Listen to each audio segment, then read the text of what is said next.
जेके news today में सभी दर्शकों का स्वागत है। आज हमारे साथ हैं secretary school education Jammu Kashmir mister BK Singh, जिनसे हम जानेंगे कि 1 फरवरी से स्कूल स्टार्ट किए जा रहे हैं। उनको स्टार्ट करने के लिए क्या क्या प्रोसेसेस अभी जारी किए गए हैं। सर, जेके न्यूज़ टुडे में आपका स्वागत है। सर, 1 फरवरी से स्कूल स्टार्ट किए जा रहे हैं, तो उसके लिए क्या क्या तैयारी की गई है?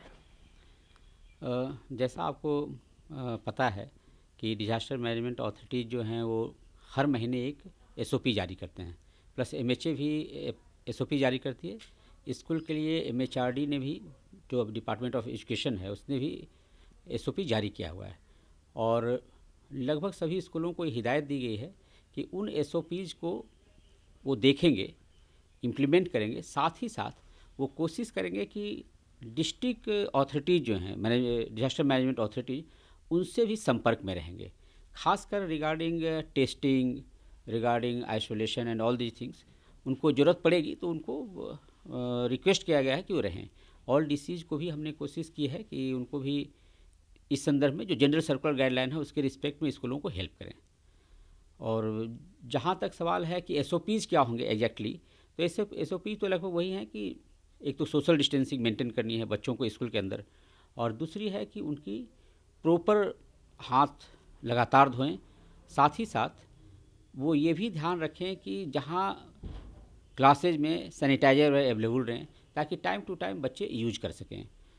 कोशिश ये भी की गई है कि हर स्कूल में एक आइसोलेशन सेंटर हो, जिसमें यदि किसी बच्चे को लगता है कि इस तरह का कोई सिम्टम आ रहा है रिलेटेड टू कोविड या may be any kind of viral disease, then उसको उसमें ले जाके आइसोलेट करें। इन द मीन टाइम उनको मेडिकल इमरजेंसी दी जाए और फिर यदि ज़रूरत पड़े तो जो भी कोविड को प्रोटोकॉल है उसके अनुसार उनको चेक किया जाए।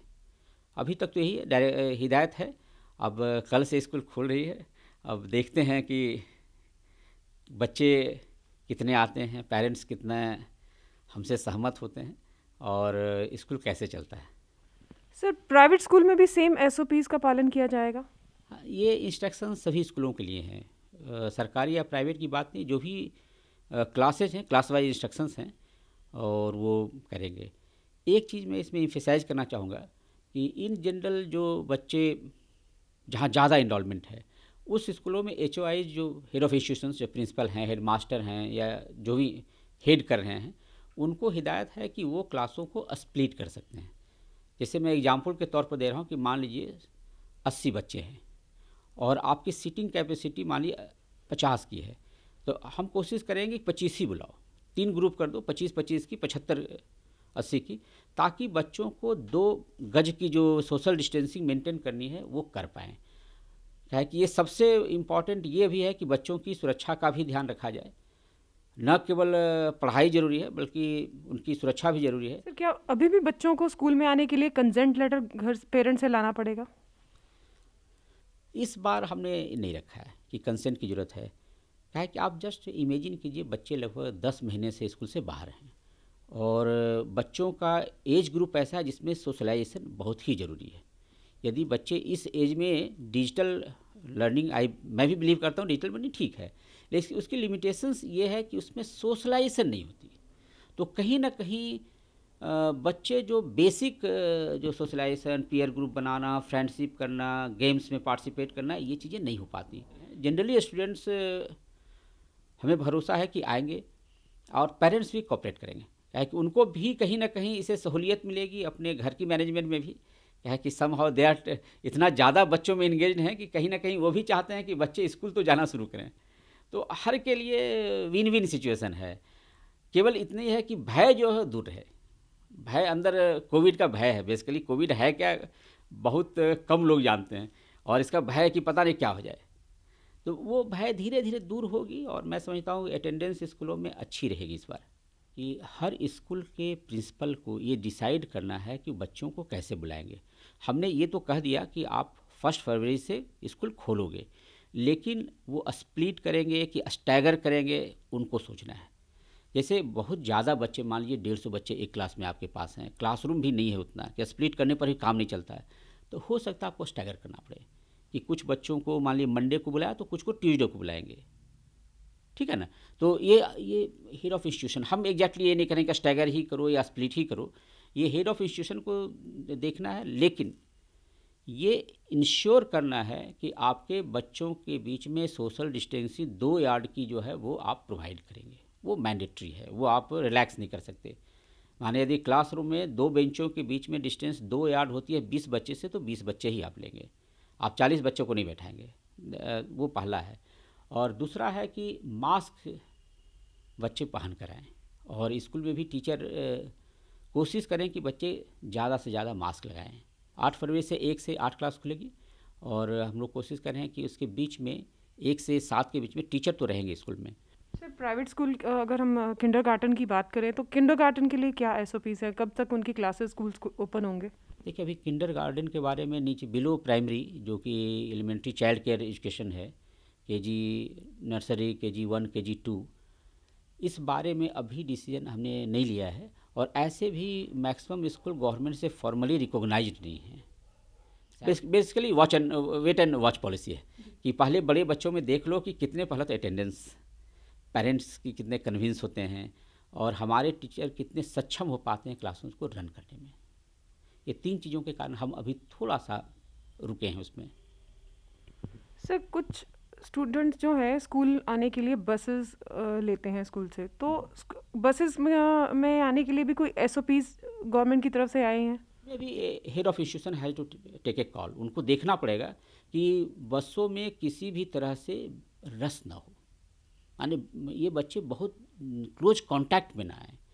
और साथ ही साथ बसेज में जो नॉर्मली तो प्राइवेट स्कूल्स में बसेज हैं, और उन लोग सैनिटाइजेशन के लिए प्लस और भी जो एसओपी मेंटेन करने हैं वो करेंगे। तो अब जब स्कूल खुलने जा रहे हैं तो क्या जो उनके कंसेप्ट क्लियर नहीं है स्कूल में, उनको किसी हेल्प दी जाएगी उस बारे में? ड्यू टू कोविड काफ़ी ज़्यादा लर्निंग गैप्स हुए हैं। एक तो लर्निंग गैप सिस्टमेटिक है, जैसे हमने बोर्ड जैसे इस तरह एग्ज़ाम जो बोर्ड्स के हुए तो हमने सिलेबस रिड्यूस कर दिया 60%। दैट मीन्स कि 40% जो उनको सिलेबस पढ़नी थी वो नहीं पढ़ा उन्होंने। क्या हमने ही कहा कि चूँकि फिजिकल क्लासेज नहीं हो रहे हैं तो नेचुरली सिलेबस को रिड्यूस करनी है। एनसीईआरटी भी इस पर काफ़ी काम कर रही है, सेंट्रल गवर्नमेंट भी, और एक ब्रिज कोर्स बनाने की कोशिश की जा रही है कि हर चैप्टर में जो पार्ट छूट गया उसको धीरे धीरे अगले साल के कोर्स के साथ मर्ज करें, कि कुछ क्लासेज ज़्यादा हों इसलिए छुट्टियाँ थोड़ी कम हों, ताकि डिजिटल लर्निंग कभी भी आपके फिजिकल क्लासेज को रिप्लेस नहीं कर सकते। एक फिजिकल क्लासेज के क्लास ट्रांजैक्शन की अपनी मेथडोलॉजी है, जिसमें कि बच्चों की इन्वॉल्वमेंट बहुत हाई लेवल की होती है। क्वेश्चंस पूछना, टीचर के पास जाना, बुक्स देख के जो क्वेश्चनिंग करनी थी वो अब नहीं कर सकते थे डिजिटल लर्निंग में। क्या है कि डिजिटल लर्निंग के कारण फिजिकल हेल्थ पर भी असर पड़ रही है काफ़ी बच्चों पर, आँख पर, चाहे अदर कंसंट्रेशंस पर। और थर्डली है कि इस जो भी डिजिटल लर्निंग के कारण चूँकि टैब, आपको लैपटॉप्स, टैबलेट्स, मोबाइल आपके हाथ में लगातार रहती है, तो कहीं ना कहीं एडिक्टिव होने की चांसेस है। अभी तो चलिए 10 महीने ही हुए हैं, गॉड ब्लेस अस, कि हम स्कूल खोल रहे हैं। और एडिक्टिव होने का मीनिंग है कि they will be totally going into the abstract world. मान सोशलाइजेशन का जो बेसिक तरीका है कि ये दुनिया है, ये रिलेशनशिप है, ये लोग हैं, दैट विल रिड्यूस, कहीं ना कहीं घटता जाएगा। और घटते घटते ऐसा ना हो कि he become unsocial type of thing. तो मैं समझता हूँ कि डिजिटल लर्निंग का एक लिमिटेशंस था, और उस लिमिटेशंस के कारण बच्चों के नेचुरल ग्रोथ के लिए स्कूल्स के ओपन होने बहुत ज़रूरी थे। उसके लिए फिजिकल क्लासेज मस्ट हैं, और इन्हीं डिस्कशंस के आधार पर ये स्कूल खोले जा रहे हैं। और मुझे आशा है कि पेरेंट्स पूरी कोशिश करेंगे कि उनके बच्चे जाएं। ये हैं, सब जगह खुल चुकी है और अच्छी खासी भीड़ भी है। अब कहीं ऐसा नहीं लगता कि ये बहुत गलत है या ये नहीं होना चाहिए। पीपल हैव, उन्होंने भी एक्सेप्ट कर लिया है। तो जब सब चीज़ें खुल गई हैं तो बच्चों को क्यों निराश किया जाए। और मुझे बता तो ये गर्व हो रहा है कि हम लोग पूरे इंडिया में अकेले स्टेट हैं, यूटी हैं या स्टेट हैं, जिन्होंने कि बोर्ड एग्ज़ाम 10th-12th का फिजिकली करवाया विंटर जोन में, और सक्सेसफुली कराया। सारे पेरेंट्स ने कोऑपरेट किया, कभी कोई कंप्लेन नहीं हुई। अब रिजल्ट्स भी मोस्ट प्रोबेबली आने वाली है। तो जो बच्चे नहीं क्लासेस में आ रहे हैं या पेरेंट्स नहीं उनको भेज रहे, क्या उनके लिए ऑनलाइन क्लासेस चलेंगी? इस संदर्भ में अभी तक चाहे तो कर सकते हैं, सरकार को कोई ऑब्जेक्शन नहीं है एज सच। हमने पॉलिसी में कोई मना प्रोविज़न नहीं किया है कि आप नहीं पढ़ा सकते, डिजिटल लर्निंग नहीं कर सकते। लेकिन फिजिकल स्कूल्स उनको ओपन करने हैं।